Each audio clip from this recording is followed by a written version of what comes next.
The challenge today, though, is that this link between education outcomes, the quality of education, the ability for people, young people, to gain knowledge, is now more directly linked to their success in life.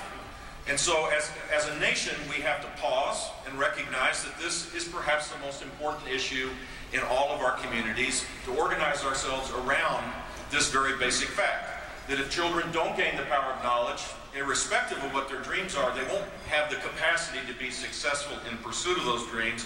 And then the demands that are placed on government, because we've not achieved this very basic right for young people to have the power of knowledge, then creates overwhelming demands.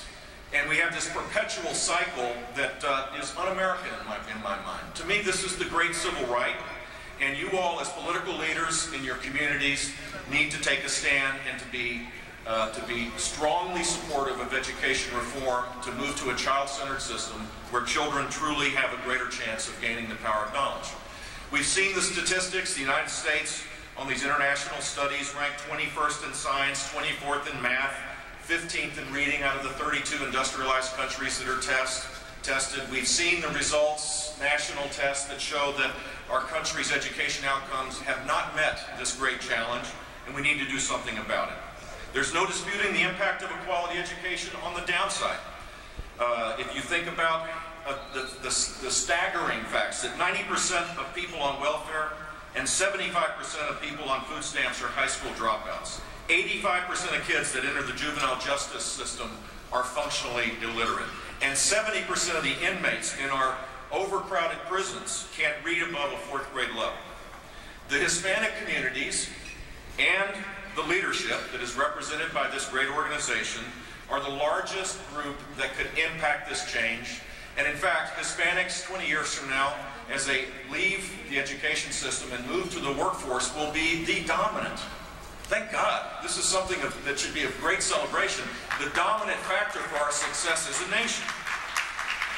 But it will only work if we cast aside the political correctness of our times. So I have a few suggestions that maybe in a nonpartisan way that we can embrace together as a nation to create a more aspirational education system where young people are successful and then can pursue their dreams with the capacity to be able to make a difference for their families and themselves and our country. My first suggestion is that we need to push for higher standards. We have tolerated the soft bigotry of low expectations for far too long in this country. It is unacceptable and morally wrong to say, Juanito no se puede, Maria no se puede, because their backgrounds, because they're newly arrived. All the excuses that you hear, we need to throw them away and have high, lofty expectations for every child in this country. We have a choice as Americans. We can either perpetuate those myths or we can bust them. And I'm proud of the fact that in Florida, we're pretty good at busting myths.